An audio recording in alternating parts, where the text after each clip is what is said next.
el D sub K, que es el factor de expansión, ¿ya?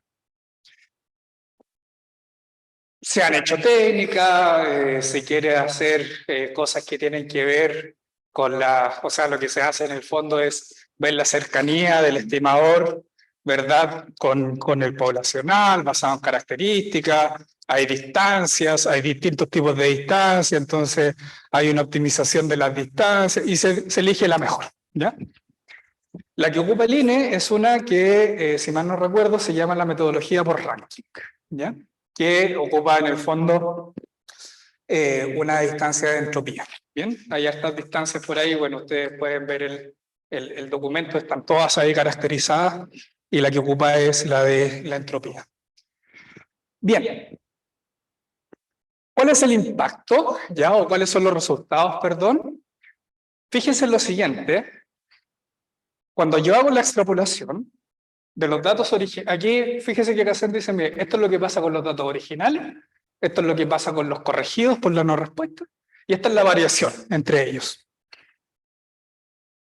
El monto total son, no sé leer esta cifra, 3.108 o 3.108.151.000, ya no sé cuánto es, pero debe ser como el salario total de todo Chile. Salario total, si yo sumo todos los sueldos, utilizando los factores de expansión, digamos, ¿ya? Los perceptores, que son las personas a las cuales le apliqué este factor, son 4.504.769. Entonces aquí se ocupó los estimadores de Horowitz-Thompson para estimar, ¿verdad?, el total del sueldo y el total de personas. Los divido y, por supuesto, me sale el ingreso medio. Y eso es lo que se reporta. El ingreso medio, los 689.969. Entonces, uno dice, mira, ¿sabes qué? Esto es lo que dice el INE. El sueldo promedio en Chile es de 689.969 pesos. Pero para llegar a esa conclusión, ¿cierto? Independiente si sea realista o no, da lo mismo. Para llegar a esa conclusión, fíjense que se tuvo que hacer hartos supuestos. Imputar los datos, pensar en la homogeneidad, ¿cierto? Pensar que los que yo no miré en realidad se comportan igual que los que miré. Es toda una maquinaria que está bien, funciona, pero estos son los datos. Ahora, estos son por los datos originales. ¿Qué pasa si trabajo con los corregidos por no respuesta? Fíjense que el sueldo promedio es 689.776. ¿Se parecen? ¿Sí? Hay una variación porcentual del 12%, ¿ya? Eso significa cuánto varió entre imputar y no imputar, ¿ya? Y en los sueldos promedio en realidad no varió nada. Entonces uno lee eso y dice, mira, ¿sabéis qué? Parece que imputar no tiene mucho impacto porque los resultados no cambian, ¿ya? Pero todos tenemos en el fondo en la retina, lo que yo he escuchado y he conversado con gente, que las cosas no representan eso. Entonces lo que nosotros queremos dejar de alguna forma acá, el mensaje es decir por qué, ¿ya? Y eso es el asunto del rol de los supuestos, ¿ya? Quiero mostrar este código solamente para la reproducción de los resultados. Da lo mismo el código. Después lo dejamos disponible, así que me da lo mismo. Están las categorías, aquí están los datos de Casel, seleccionamos la pregunta, ¿verdad? Vemos las categorías, y está el sí, el no recibió y el no sabe. Nosotros solamente trabajamos con los sí y con los no sabe. Aquí están las 45.642 que clasificaron como asalariados. Claro, de los cuáles son los que contestaron, ¿cierto? 40.418 y después con los imputados 45.480. Y si ustedes suman los 162 aquí, les va a dar los 45.642. Bien, ¿qué ocurre? Este cuadro, que se llama el cuadro 2.6, ¿ya? Por supuesto, nosotros dijimos, ¿qué pasa si lo replicamos? ¿Cómo obtengo estos valores? ¿Ya? Y fíjense la importancia, por eso quise mostrar el código, fíjense la importancia, aquí, ya, fíjense que 4.504.769 es la suma de una variable que se llama factores de expansión. ¿Ya? Entonces, el INE, ¿qué es lo que entrega? Entrega una variable salario imputado, y hay otras cosas que se llaman factores de expansión. Y le entrega un factor de expansión regional a las personas, le entrega un factor de expansión comunal, le entrega un factor de expansión a nivel de ciudad, no me acuerdo. Entonces, cuando yo sumo todos estos factores de expansión, me dan los 4.504.769. Entonces, en el fondo, estoy pensando que las personas que están ahí en mi base de datos están representando homogéneamente a 4.504.769 personas. Y uno dice, bueno, ¿y habrán 4.504.769 asalariados en Chile? No sabemos. ¿Será que en todas las viviendas, porque fíjense que nosotros partimos analizando las viviendas y dentro de las viviendas hay personas? ¿Será que todas las viviendas tienen el mismo número de personas también? ¿Se entienden? De repente hay una que tiene 1, otra que tiene 5. Entonces, en el fondo, estoy pensando que todas las características están homogeneizadas. ¿Ya? ¿Cómo es el total? Fíjese lo siguiente. Acá, el total que vimos de los no imputados, lo multiplico, ¿cierto? Por la variable factor de expansión. Entonces, en el fondo, ¿qué estoy haciendo? De nuevo lo mismo. Tengo mi base de datos y la multiplico todas estas veces. ¿Sí? Es como que, en el fondo, a nivel nacional, se está diciendo, tengo mi base de datos y solo basta con replicar la misma base de datos 4 millones de veces. ¿Sí? Repliquemos la base de datos. ¿Ok? Y así con la media, así con los imputados, aquí están las variaciones, ustedes pueden verlo ahí con detalle. Entonces, como vimos recién, en el fondo uno dice, el supuesto que hay detrás, ¿cierto? El supuesto que hay detrás para hacer todo este análisis, que también es una posibilidad, es un supuesto que es homogeneidad, ¿ya? En el fondo estoy diciendo, todas las personas, insisto en esto, todas las personas de la muestra representan absolutamente a todas las personas que no están en la muestra. Incluso más, todas las personas que están en la muestra que contestaron representan o son homogéneos entre los que no contestaron también. Ese es el supuesto de atrás. ¿Ya? Entonces, nosotros ya vimos cuál es el impacto, ¿cierto?, de la imputación, dijimos que no es mucho. Entonces nosotros decimos, bueno, entonces, ¿cuál será el impacto de la no respuesta? ¿Sí? El impacto de ese 11,4% que no contestó, ¿cuál será el impacto? ¿Ya? ¿Hasta dónde podemos aprender de los datos que tenemos solamente disponibles, sin imputar? ¿Y qué tipo de inferencia podemos hacer con la información que tenemos disponible? ¿Ya? Estas preguntas, ¿cierto?, son las que nosotros queremos tratar de alguna forma de conversar con usted, con la gente del Zoom, ¿cierto?, para discutir las metodologías. Entonces, aquí Ernesto, por supuesto, va a hablar un poco antes de seguir con la parte del taller, ¿ya? Él nos va a mostrar una herramienta que nos va a ayudar, ¿cierto?, a contestar estas preguntas, ¿ya? Ya, Espera. después te toca a ti.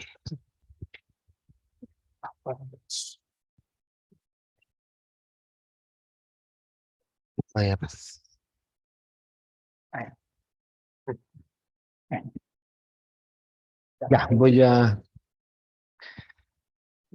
Bueno, la idea nuestra, ¿no es cierto? Como ya lo adelantaba Eduardo, está bien, ¿cierto? En las preguntas es poder responder esas preguntas, digamos. La más interesante, si se dieron cuenta, se habla de que los resultados no cambiaron, pero no cambiaron con respecto a qué. Uno no se da cuenta a veces con respecto a quién está razonando. Entonces, para que podamos trabajar, nosotros insistimos harto que necesitamos repasar, si quieren, o aprender vía un par de ejemplos, dos conceptos de probabilidades que son útiles para poder describir, ¿no es cierto?, la problemática. Uno que se llama probabilidad condicional y el otro que se llama ley de probabilidades totales. Si uno entiende esos dos conceptos, esa es la manera con la cual uno puede construir una buena disección y una buena crítica de lo que se está haciendo con los datos que se recolectan. Voy a usar los 40.418 registros de las personas asalariadas, solo para poder, ¿cuánto se llama? Ilustrar estos dos conceptos, digamos, ¿ya? Y voy a comenzar como uno lo haría probablemente en un curso de estadística descriptiva, o como hoy día le llaman análisis exploratorio de datos. Muestro la función de distribución acumulada del ingreso. Ahí uno ve que es súper parada, digamos, o sea, pequeños saltos aquí en el ingreso de las personas que reportaron su ingreso, implica grandes saltos en la proporción de aquellas personas, digamos. Por eso están paradas, qué sé yo, y los datos tienen hasta los 25 millones de pesos, los datos de los salarios reportados. Corté un poquito el eje de las X para que uno vea la función de distribución. Es como hacer una suerte de zoom. Y ahí aparecen cosas que ya hemos dicho. Por ejemplo, la mediana probablemente esté ahí cerca de los 500.000 pesos, son 460 y algo mil, etcétera, etcétera. Aquí está hasta los 3 millones y medio. ¿Cómo lo vamos a denotar?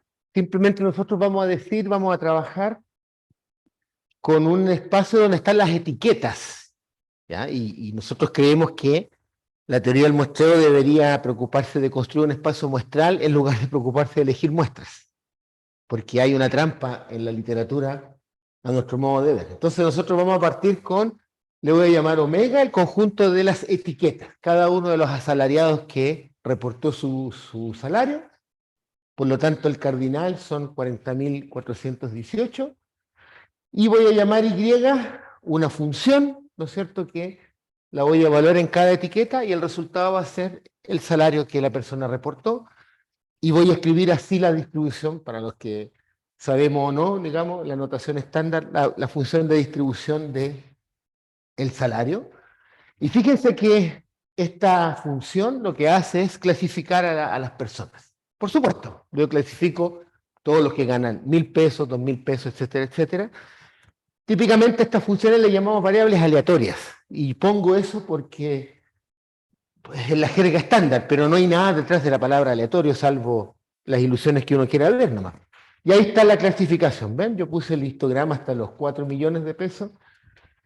Cada barrita representa un conjunto de personas. Entonces están todos ahí clasificados. Eso es lo que hacemos cuando usamos datos. Ahora voy a introducir otra variable aleatoria, otra función, que le voy a llamar el sexo biológico, una variable G. Si la aplico a una etiqueta, va a valer 1 si esa persona era una mujer, la que respondió, y va a valer 0 si es un hombre. Y fíjense que en términos bien, que no es una, o sea, bien simple, lo que uno hace es, uno filtra la base. Uno dice, yo voy a mirar mi base de datos para los hombres, mi base de datos para las mujeres, y eso es hacer una distribución condicional. Claro, yo le pongo una condición y miro con respecto a quién lo estoy haciendo, y ahí dibujé la distribución hasta los 3 millones y medio de pesos. Las mujeres, ¿no sé, están por encima, y la distribución de los hombres está permanentemente por debajo. Y claro, ahí uno ve ciertas diferencias salariales. Si hiciéramos un zoom, probablemente estaría más grande la distancia ahí. Y por ejemplo, no sé, el 60% de las mujeres puede ganar poco menos de 500.000 pesos, y a lo mejor a los hombres salto casi a los 500.000 pesos, porque está más corrida a la derecha. Permanentemente la distribución de los hombres. Se ve medio ahí el gráfico. A lo mejor debía haberlo hecho más delgado. Pero es una distribución condicional, veamos una condición. ¿Y cómo lo escribimos? Vamos a escribir esta denotación. La distribución del ingreso, una barrita, bajo la condición de que es mujer. La distribución del ingreso, bajo la condición de que se es hombre. ¿Ya? Y por lo tanto lo que tengo, lo que nosotros tenemos aquí, es una función que tiene dos valores, que a su vez son funciones. La función de distribución del ingreso de las mujeres y la función de distribución del ingreso del hombre. Estamos entonces mostrando, ¿no es cierto?, los valores de la función ingreso como función del sexo biológico. Solo para insistir en el concepto, La encuesta CACEN define 5 tramos de escolaridad hasta los 3 años, 1,45% de las personas que reportaron su ingreso. De 4 a 7, ese porcentaje. De 8 a 11 años, 14 y algo. Media completa, 30%. Y al menos 13 años en adelante, casi el 50%. Y hay 1,43% sin la información de escolaridad. Y hacemos las funciones de distribución, la dibujamos hasta los 3,5 millones. Y uno ve la función, ¿ves? La veo cómo se va comportando la función de distribución de ingreso como función del tramo de escolaridad. ¿Bueno? Entonces, y aquí está lo que uno suele asumir: más educado, más salario hay. Por ejemplo, la mediana, fíjense aquí, para los primeros tramos, que serían en el fondo hasta la media completa, la mediana va a llegar a menos, bastante menos de 500.000 pesos, y ya pasamos a educación y sobre los 500.000 pesos. De las personas que reportaron su salario. Entonces, la palabra clave es función, y por lo tanto vamos a usar esta anotación, la distribución de una función, de una variable aleatoria, condicionalmente a otra condición, y esto es una función de X. Y uno le puede calcular, uno podría preguntarse por la distribución de la distribución condicional, la esperanza de la distribución condicional, la varianza de la distribución condicional. Entonces déjenme introducir esta notación. Supóngase que tenemos una función f que toma que al objeto A le asocia 1, al objeto B le asocia 3 y al objeto C le asocia 2. Una función que tiene tres valores. Y yo la quiero escribir de manera compacta, como una sola escritura. Entonces la voy a escribir así. F de x va a valer 1 multiplicado por, vamos a leer esto, la indicadora de que x es igual a, más 3 por la indicadora de que x vale b, más 2 por la indicadora de que x vale c. ¿Cómo funciona este simbolito de la indicadora? Si yo le evalúo en algo, entonces esto va a valer 1 si ese algo donde le evalúo es a, y va a valer 0 si no es a. Entonces, claro, ponemos f de a, aquí yo la vamos a evaluar en a, esto va a ser 1, este va a ser 0, va a ser 0, f de a vale 1. Si le evalúo en b, esto se va a hacer 0, este se hace 1, así que esto vale 3, esto se hace 0, y eso vale 3, etc. Y uno dirá, ¿para qué hacer esa manera, en principio, abstrusa de escribir? Porque quiero escribir la función de probabilidad condicional como función del género, y quiero escribir ambos valores de manera compacta. Entonces, la función de distribución del ingreso entre las mujeres por la indicadora de ser mujer, más la distribución del ingreso entre los hombres por la indicadora, ahí tengo un error, con respecto a los hombres. O la distribución del ingreso como función de la escolaridad, y ahí voy a tener los 5 posibles valores y pongo las 5, ¿no es cierto?, indicadoras. Ahora, ¿para qué? Porque la parte funcional o la dependencia del ingreso y de la escolaridad está en las indicadoras. Entonces podemos calcular la esperanza, vamos a calcular la esperanza de esta función. Y miren, va a quedar así. Si calculamos la esperanza, ¿no es cierto? Aquí no sé por qué le puse, sería ser G, la esperanza de esto, y pongo la esperanza, lo puse ahí el paréntesis grande, ¿no es cierto? Y lo que puse en rojo son distribuciones que ya están fijas, son conocidas. Entonces, las voy a sacar fuera de las esperanzas, y nos va a quedar la esperanza de ser mujer, o del indicador de ser mujer, de nuevo un error acá, y la esperanza del indicador de ser hombre. Y bueno, un detalle simplemente, uno dice, bueno, ¿cuál es la esperanza de ser mujer? Va a ser la proporción de ser mujer y la proporción de ser hombre. Y queda esto que está acá. Que no es otra cosa que la distribución del ingreso. Porque lo que estoy haciendo es, la distribución del ingreso, miro la distribución del ingreso entre las mujeres, le pongo el peso, la cantidad de mujeres, la distribución del ingreso de los hombres, le pongo el peso de la cantidad de los hombres. Miren lo que significa eso. Ahí hay una explicación que después la pueden ver. Miren lo que significa. Lo que están diciendo, lo que uno está diciendo es que nosotros tenemos un fenómeno, ponemos la distribución y lo podemos descomponer, por ejemplo, con respecto al sexo biológico. Pero también yo puedo hacer el mismo ejercicio, bueno, ahí está el dibujo, después voy a volver a hacer el dibujo, pero también yo podría tomar la misma distribución del ingreso y la puedo descomponer en función de la escolaridad. O también podría hacer la distribución del ingreso y la podría descomponer en función de la escolaridad y del sexo biológico. O sea, ¿qué es lo que significa eso? Fíjense, significa que cualquier fenómeno que ustedes consideren y quieren estudiar, siempre va a ser el promedio de una cantidad infinita de fenómenos que ustedes quieran sobre los cuales condicionan.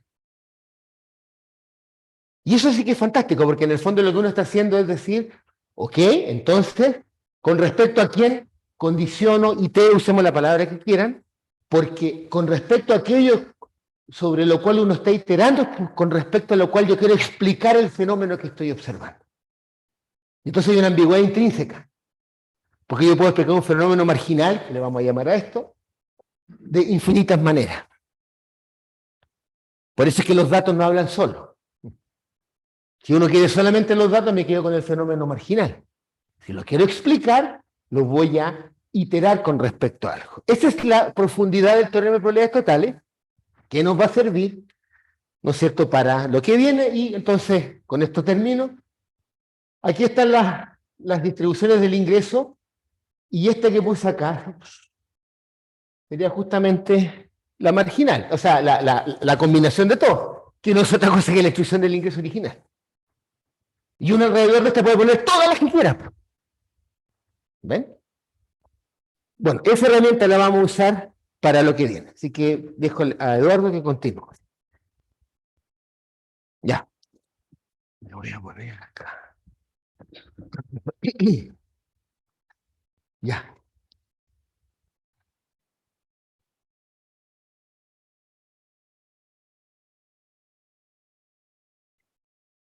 Ya.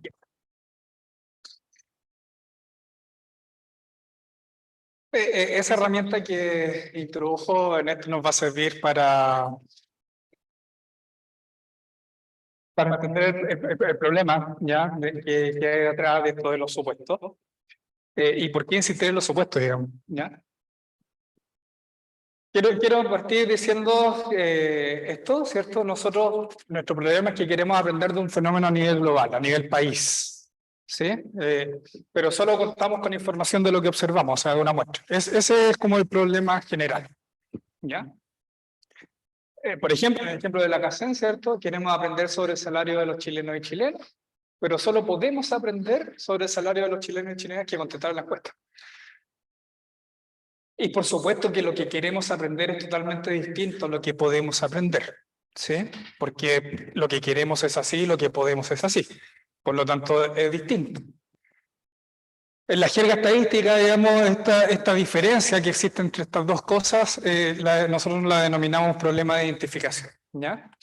La distancia que existe entre estas dos cosas es la magnitud del fenómeno, ¿sí? O sea, en el fondo, yo digo, mire, esta es mi población, pues tengo una muestra extremadamente grande que se acerca mucho a la población, entonces el problema es chico, ¿sí? Si tengo una muestra chiquitita, y quiero, por ejemplo, no sé, tengo 500 personas, pero quiero extrapolar a 5 millones, el problema ya es grande.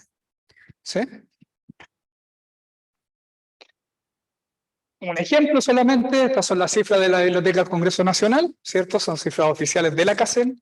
Y fíjense el discurso, dice, la tasa de personas en situación de pobreza en el país aumentó desde un 8,6 a un 10,8%. Entonces, eso es, con todo lo que vimos en la primera parte, que eran los factores de expansión y todo eso, se hicieron las comparaciones, 2017 con el 2020, con distintos factores de expansión, porque cambiaron la forma de estimar, pero se habla a nivel país, ¿Por qué se habla a nivel país? Porque, por supuesto, ocuparon factores de expansión para poder hablar a nivel país, ¿ya?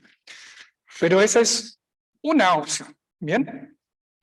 Tenemos la muestra chica, queremos hacer la expansión. Una opción es hacer factores de expansión y hablar de nivel país, y por eso se puede hablar de nivel país. ¿Cómo podemos hacer coincidir lo que queremos con lo que podemos aprender? Y aquí es donde entra en juego lo que habla Ernesto.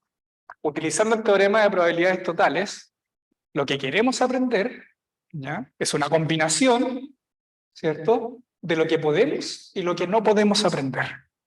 ¿Sí? Donde pi es la proporción de cosas o de personas con las que podemos aprender y por supuesto 1 menos pi es la que no.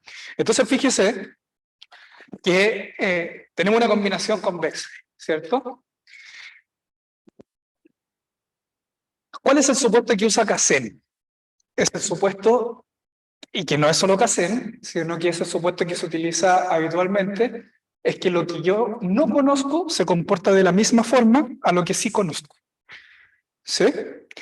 Condicional variable, homogeneidad, lo que quieran, pero en el fondo este es el supuesto, que lo que yo no puedo aprender, a pesar de que yo, o sea, lo que yo no puedo aprender, a pesar de que no lo conozco, yo voy a suponer que se comporta de la misma forma. Y fíjese lo que pasa. Fíjese que si yo hago que estas dos cosas sean iguales, utilizando un poco de matemática, uno dice, fíjese que si estas dos cosas son iguales, yo factorizo, me quedo solo con lo que puedo aprender, y pi más 1 menos pi es 1. Por lo tanto, me va a quedar que lo que queremos aprender es exactamente igual a lo que podemos aprender. Entonces, eso se puede hacer solamente pensando en que estas dos cosas son iguales. ¿Qué tan real es eso? No sé, es una posibilidad. Ahora, el asunto es que nosotros nunca vamos a conocer esto. ¿Sí? Nunca lo vamos a conocer, es imposible conocerlo. Por eso necesitamos ese supuesto. ¿Ya? Es imposible conocerlo. Una alternativa es decir que son iguales. Una dentro de infinitas. Este supuesto, en la jerga estadística, ¿cierto?, o de probabilidades, se llama ignorabilidad. Y por eso en la primera parte le pusimos se ignoran los datos faltantes. Porque ese supuesto me permite eliminar todo lo que no conozco y trabajar solamente con lo que conozco. ¿Ya? Y fíjese en lo siguiente, fíjese que cuando se imputan datos también es lo mismo. ¿Sí? Es lo mismo. Y ese fenómeno o ese supuesto se llama ignorabilidad débil porque trabaja con las medias, no trabaja con probabilidades. Entonces, en el fondo, nosotros estamos hablando siempre de ignorabilidad débil, ignorabilidad fuerte, lo que quieran, pero siempre es el supuesto de ignorabilidad. ¿Ya? Entonces, bueno, aquí quería decir, en la tercera parte veremos que bajo este supuesto se obtienen las cifras que entregan Casem. Y eso es lo que vimos recién, ¿cierto? Vamos a formalizar un poco, ¿ya? Nosotros tenemos un espacio, ¿cierto?, donde hay personas que contestan y personas que no contestan, ¿ya? Vamos a llamar C a la variable aleatoria, ¿cierto? El individuo contesta la encuesta, C igual 1, el individuo contesta y C igual 0 igual 1, que no la contesta. El individuo contesta o accede a contestar la encuesta, ¿cierto? Y dentro de esas personas hay gente que es clasificada como asalariado y gente que no es clasificada como asalariado. Entonces, vamos haciendo como el embudo, ¿cierto? Tengo las personas que contestan, después tenemos los asalariados, y después están las personas que declaran el salario y las personas que no. ¿Sí? Entonces tenemos estas tres variables, y tenemos, vamos a llamar Y al ingreso del individuo. Y claro, aquí uno puede hacer sus conjuntos, puede hacer lo que quiera, uno dice, por supuesto que todos los que clasifican como asalariados, como yo sé que clasifica como asalariado, es un subconjunto de todos aquellos, ¿cierto?, que contestaron la encuesta, por supuesto.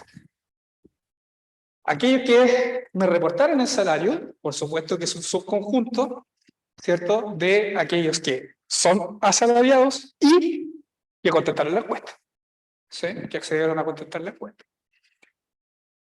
¿Esto por qué es importante? Porque bajo esas observaciones nosotros podemos hacer una técnica que se llama la técnica de identificación parcial, ¿ya?, que nos va a permitir, ¿cierto?,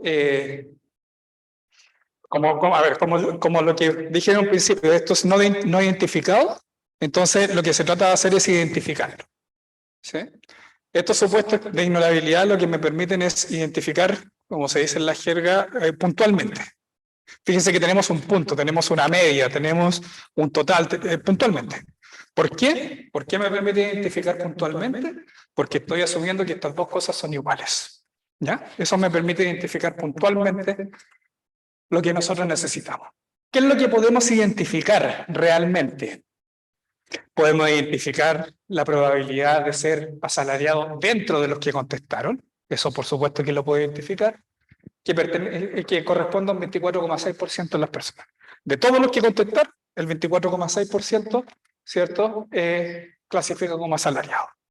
Que no es nada más que decir los 45.642 asalariados que dijimos que clasificaban, divididos, ¿cierto?, entre los que contestaron la encuesta. Por supuesto. También tengo estas personas que me reportaron el salario, condicionalmente, por supuesto, a los que son asalariados y que a su vez contestaron la encuesta. Eso también es identificado, ¿cierto? Que son 0,886, que son los 40. Fíjese que como S igual 1, como S igual 1 es un subconjunto de C igual 1, entonces me basta solo contar S igual 1. ¿Sí? Entonces, este 886 son los 40.418 que me reportaron el salario dentro de los que clasificaron como asalariados. ¿Sí? También puedo identificar la distribución condicional, que hablaba Ernesto hace un rato, pero condicionalmente en que me reportaron el salario, el que contestó la encuesta y que clasifica como asalariado. ¿Sí? También podemos identificar el ingreso medio dentro del mismo conjunto, lo que nosotros vamos a llamar esperanza, ¿ya? El valor esperado o el valor medio. Y aquí entra en juego el teorema de probabilidades totales. Supongamos que queremos hacer una extrapolación, pero dentro de la misma base de datos, no nos pongamos tan ambiciosos de querer hacer todo, ¿ya? Entonces vamos a hacerlo dentro de la base de datos. Por supuesto que podemos hacerlo para todo, pero vamos en este ejemplo solamente la base de datos. Como les dije en un principio, lo que a nosotros nos interesa, que es la distribución de los salarios condicionalmente, ¿cierto?, a que yo contesté la encuesta y clasifique como asalariado. Es una combinación entre los que reportaron el salario y los que no reportaron el salario. ¿Sí? Lo que está en rojo, por supuesto, yo nunca lo puedo identificar, porque no reportaron el salario. Nunca lo voy a conocer, porque no lo reportaron. Y ahí es donde entra el juego, ¿cierto?, el supuesto de ignorabilidad, que los que me reportaron el salario se van a comportar de la misma forma de los que sí me reportaron el salario. Condicionalmente en covariables, todo lo que quieran. Pero ¿qué pasa si yo no le creo a eso? ¿Qué puedo decir? Como es una distribución, como es una probabilidad, es una proporción, ¿cierto? Lo único que puedo decir es que esta proporción está entre 0 y 1, nada más. No puedo decir nada más. Así, a ciegas, ¿sí? Yo puedo ir diciendo, pero que mira, ¿sabes qué? Sociológicamente puede ocurrir que la distribución de lo que comentaba Ernesto, aquellos que, ¿cierto?, tienen un salario, o sea, aquellas personas que tienen un nivel educacional, por ejemplo, hasta enseñanza básica, yo puedo llegar a pensar, y que no contesté la encuesta, puedo llegar a pensar que, o que no reportó su salario, puedo llegar a pensar que va a tener una distribución, ¿cierto?, más hacia abajo que aquellos que tienen una escolaridad más grande. Ese es otro supuesto. ¿Sí? Pero lo que sí puedo decir sí o sí es que está entre 0 y 1. ¿Ya? ¿Cuál es el impacto de decir que está entre 0 y 1? Como es una combinación conversa, digamos, esto puede ser 0 como mínimo y puede ser 1 como máximo. ¿Qué pasa si es 0? ¿Qué significa que sea 0? Significa que no hay personas, ¿cierto?, que no hay personas que no reportaron su salario, ¿cierto? La distribución entre los que no reportaron su salario, nadie. Y 1 son pocos. Entonces, ¿qué pasa si esto es 0? Lo que estaba en rojo se vuelve 0. ¿Sí? Entonces me va a quedar que esa distribución, que es la que me interesa, es solamente esta parte. O sea, es lo que observo, multiplicado, por cierto, por la probabilidad de observarlo, que es lo que nosotros siempre hemos escuchado, que siempre yo creo, o yo siempre lo he escuchado, cuando dicen, por ejemplo, el presidente no ganó con el 54% de los votos, ganó con el 54% del 70% que fue a votar. Aquí está el tema. ¿Sí? Aquí está el tema. El tanto por ciento del tanto por ciento. ¿Qué pasó con lo otro? Yo estoy suponiendo que todos los que no fueron a votar, nadie hubiese votado por el presidente. ¿Sí? Y por eso yo digo, entonces, esta distribución solamente la multiplico por esta probabilidad. Y eso es por el teorema de probabilidades totales. ¿Qué pasa si es 1? Si es 1 me va a quedar lo mismo de arriba, pero más 1 por esa probabilidad que es la tasa de no respuesta. ¿Cierto? Por lo tanto, que puedo decir que la distribución de interés, mi distribución de interés, que es esta que está aquí, va a estar acotada por abajo por esta cantidad, asumiendo que es 0, y por arriba por esta cantidad, asumiendo que es 1. Entonces encontramos unas bandas. ¿Sí? Unas bandas.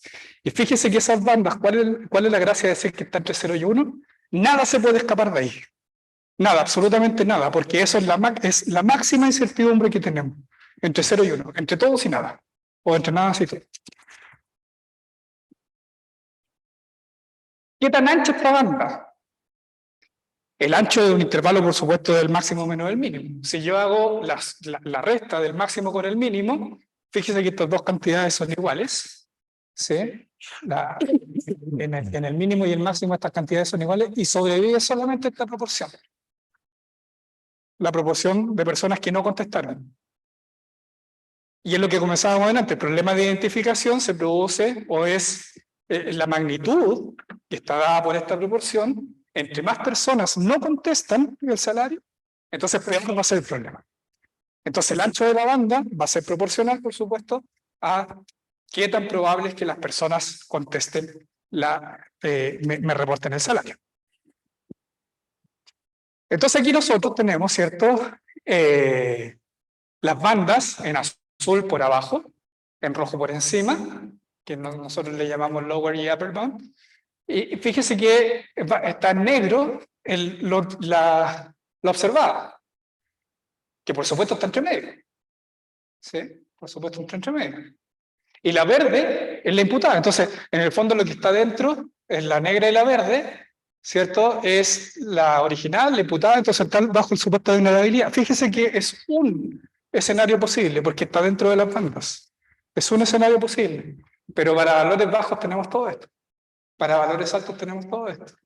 Ahí Ernesto va a discutir con ustedes cómo interpretar estas cosas. ¿Qué pasa si, por qué estoy tirando hacia el azul para valores bajos y estoy tirando para la roja para valores altos? Eso tiene bueno, desde nuestra perspectiva, tiene una interpretación bien entretenida. ¿Sí? Entonces, hay una infinidad de distribuciones que están aquí que son compatibles con los datos que nosotros tenemos y que tienen que estar aquí adentro. ¿Sí? Tienen que estar aquí adentro. Cualquier supuesto que yo ponga dentro de los datos, cuando yo calcule, tiene que estar aquí adentro. Si yo pongo un supuesto y calculo mi distribución y pasa por afuera, eso no sirve. ¿Sí? No sirve. ¿Qué pasa si hago el mismo ejercicio con la media? Con la media también se puede iterar, por supuesto. La media que yo quiero conocer es una combinación convexa de la media que conozco con la media que no conozco. La media que no conozco, yo digo, pero bueno, si la probabilidad está entre 0 y 1, ¿dónde está la media? Yo sé que lo mínimo es 0, pero el máximo no tengo idea. El máximo yo no sé cuánto es, 20 millones, 80 millones, ¿cuánto gana? ¿Cuánto gana? ¿Dónde está acotado? ¿Sí? ¿Cuánto gana el máximo? ¿Cuál es el? Yo sé que es finito, yo sé que en algún minuto nadie gana infinito, pero no sé cuánto gana como máximo, como mínimo sí. Entonces de la media no puedo decir absolutamente nada. ¿Sí? No tengo una banda, para la media. Eso, y ahora Néstor les va a decir otro impacto de la no respuesta. Ya. Espera. 4. Ahí.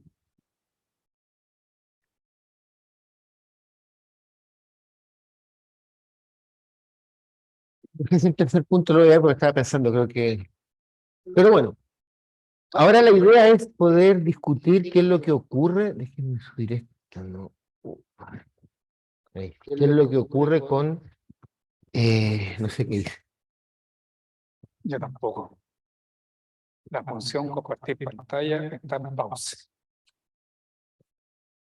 Vamos a poner dejar de compartir Y volver a y compartir. volver a compartir. Ahí. Ya. Ya, lo primero es definir, pero Barra. sí, ya, lo primero es definir la función cuantil. La función cuantil se puede definir, no importa si la función de distribución es continua, si tiene saltos y es continua, todo. Y solamente tiene una definición, ¿ya? Y es simplemente cuál sería el cuantil evaluado en alfa, por ejemplo, la mediana, el 50%, es el valor más pequeño, de manera que la función de distribución acumulada sea a lo menos igual al 50%, por ejemplo. Esto siempre existe. Todos los cálculos que hacen, aprovecho de decirlo, todos los cálculos, por lo menos la documentación que yo conozco de R, está malo eso. O sea, simplemente esta es la definición y se acabó, digamos. Da lo mismo si tengo un montón de hoyos o no en la distribución, siempre lo voy a poder calcular. ¿Y qué significa? Por ejemplo, lo que dice la definición es que me voy acercando, no sé, tengo aquí el 50% y me voy acercando por aquí hasta que en un momento, no sé si salto, voy a quedar ahí la mediana. Por ejemplo, la mediana aquí es 400 y algo mil pesos, el primer cuartil, etc. Ahora, Eduardo les mostró, ¿no es cierto?, que la función de distribución del ingreso entre los que son clasificados como asalariados, ¿ya?, está acotado por dos distribuciones que solo dependen de los observados.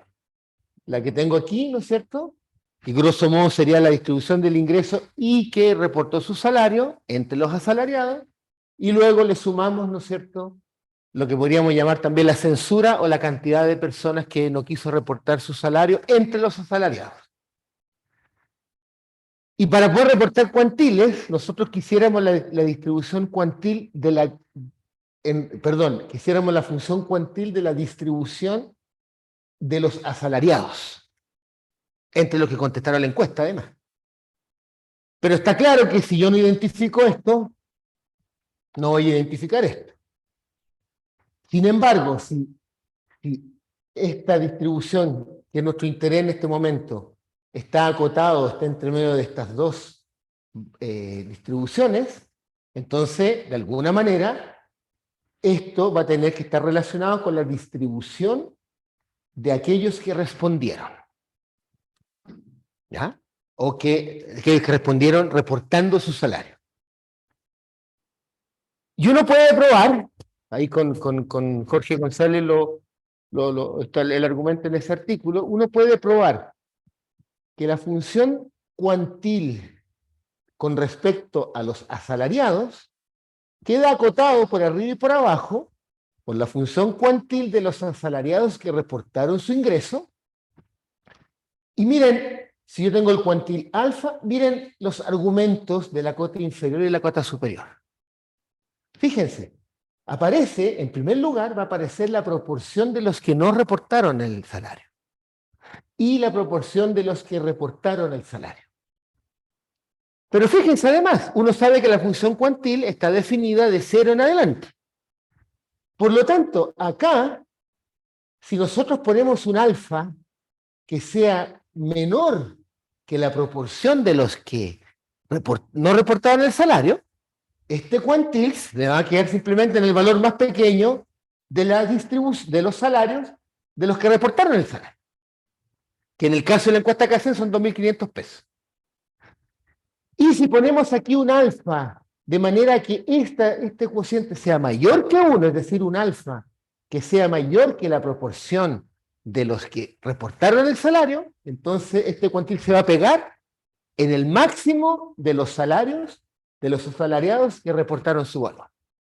Y en consecuencia, que es lo que está escrito ahí, hay unas zonas donde no vamos a ver nada.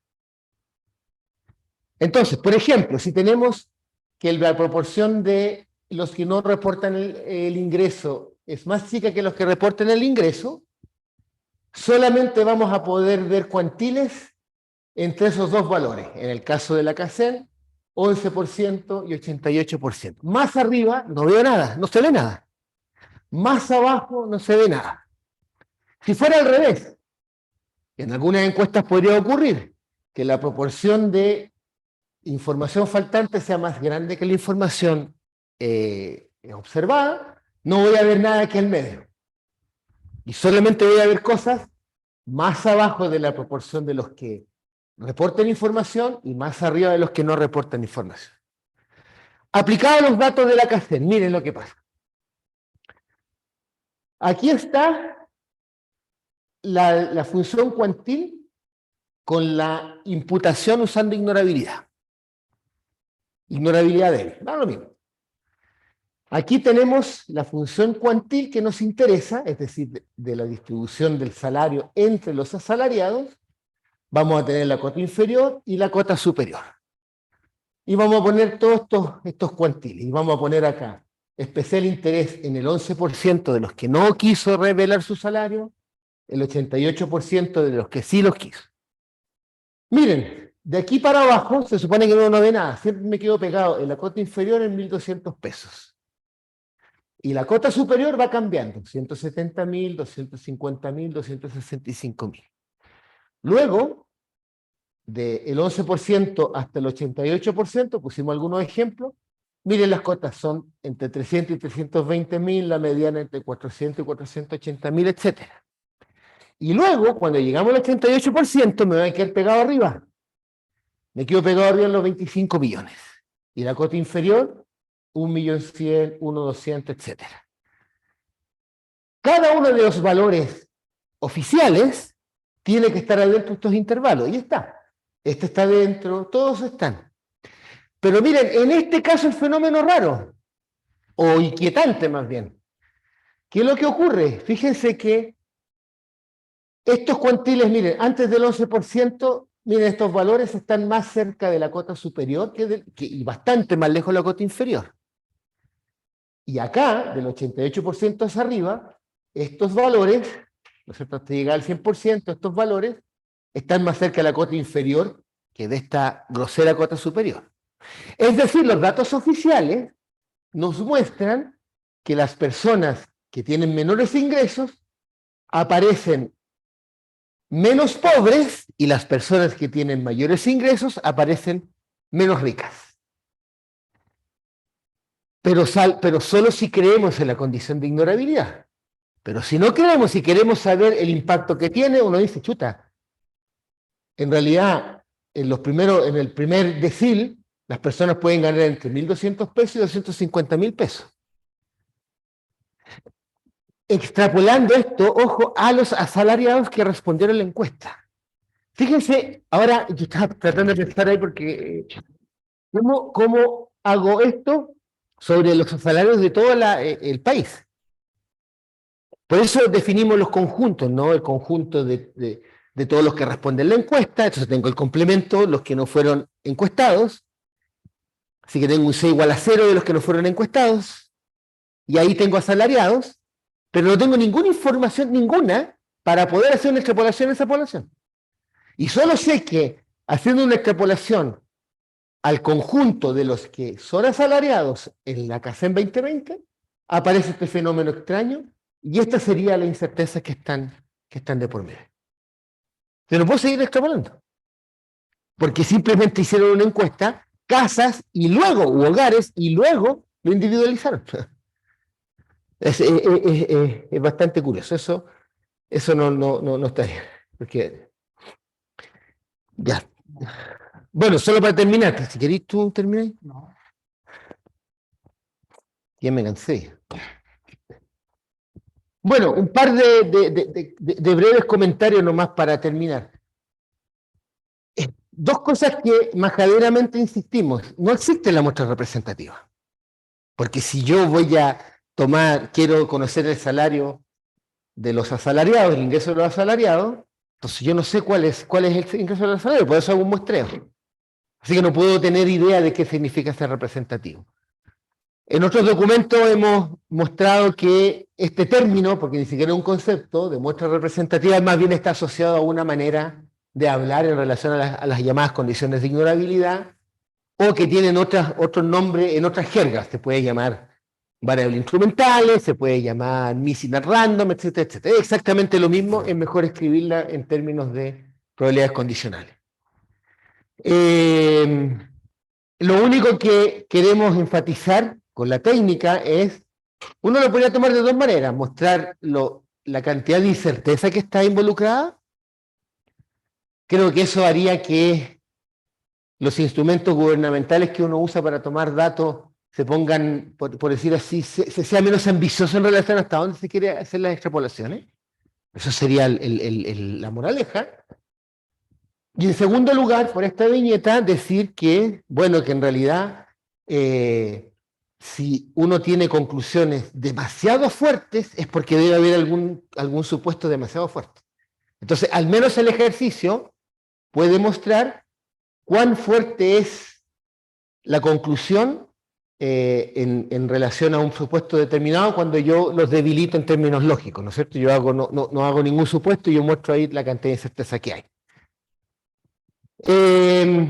Condiciones de ignorabilidad están en todas partes, eso sí, es como una omnipresente en todo, entonces vale la pena permanentemente tratar de identificar dónde está y hacer este tipo de ejercicios para que uno pueda hacerle. Y esto es como una viñeta irónica, o sea, si fuera así, es como que la estadística serviría para analizar cualquier tipo de dato. En realidad uno podría pensarlo de otra manera.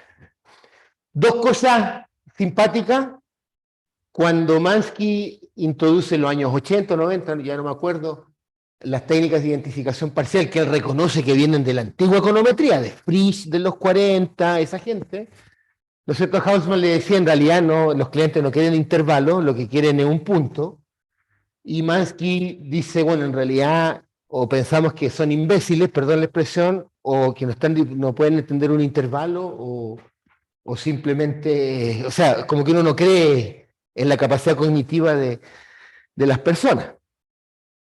Y por último, una cosa que también hemos tratado de reflexionar en términos más bien políticos, es que a veces las mentiras, en este caso que uno niega los hechos, y aquí el hecho sería que hay mucha incerteza, a menudo suenan más plausibles para las personas y uno está dispuesto a creerla en lugar de atreverse a decir, no, en realidad puede ser que las cosas vayan por otro lado y sean menos ciertas de lo que uno pueda imaginar. Ya, eso. Vamos a dejar ahí a... Gracias, en todo caso.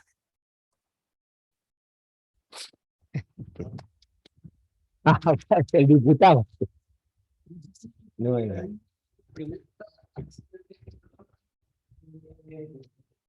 O sea, de los que están conectados por,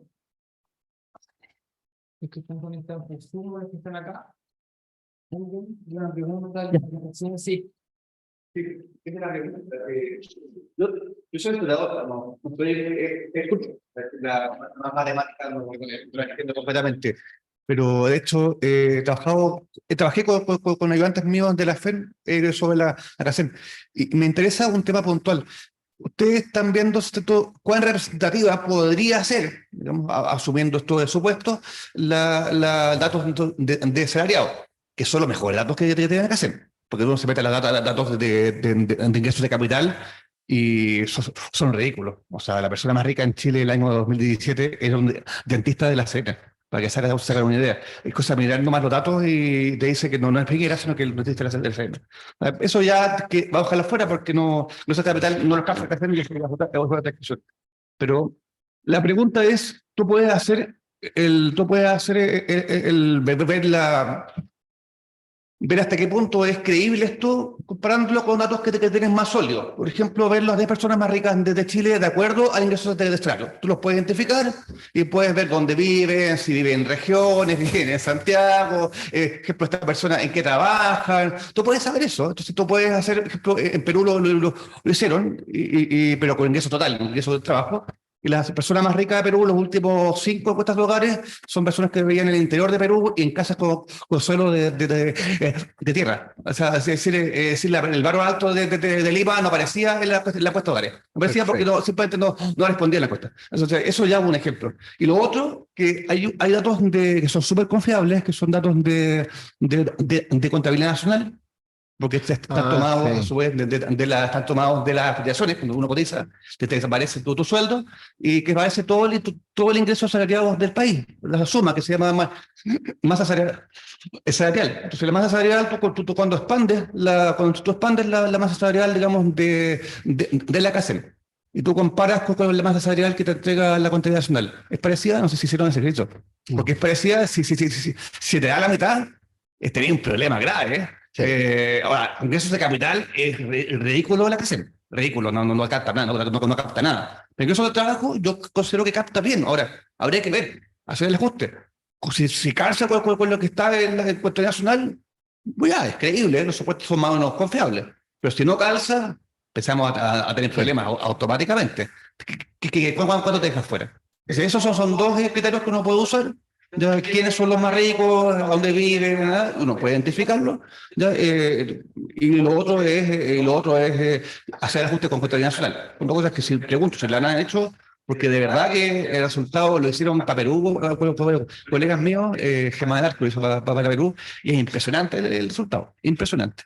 Entonces ahí te muestra, no sé, te muestra en realidad cuán confiable, en términos intuitivos, cuánto es, uno cree, si te sale el más rico de Chile, es un tipo que vive en Arica, en realidad hay un problema ahí. Pero la Larrecha ganaba 52 millones cuando era ejecutivo de Cuenco. Aquí el máximo son 25 millones. O sea, sabemos que un ejecutivo de una empresa pública, la privada gana más que eso, y te gana 52 millones, lo máximo que está acá. Ahí tenemos otro problema más, porque el intervalo te dice el máximo 25 millones y sabemos que hay gente que te gana en empresas públicas 52 millones. O sea, el doble que eso. Ahí tenemos otro problema más. Entonces, quizá puede ser que la concentración en la cúspide es tan elevada que ninguna muestra te va a captar esa gente. Y eso es un problema, digamos, del método. O sea, ningún método te va a captar cuando hay alta concentración en la cúspide. Otra cosa que puede pasar. Y ahí habría que cambiar el método e ir directamente al barrio alto, a casas puntuales y dejar de hacer muestreo. Porque ahí no te capta. Es demasiado concentrada la cúspide. Es verdad. Eso. No hemos cruzado con otro tipo de bases. De hecho, me gustaría tener acceso a las cuentas nacionales, pero no creo, si no, ahí sería bueno saber cómo llegar a esas bases, pero no. Pero sí, es bueno las observaciones, sí. Está bueno. ¿Más preguntas? ¿Comentarios?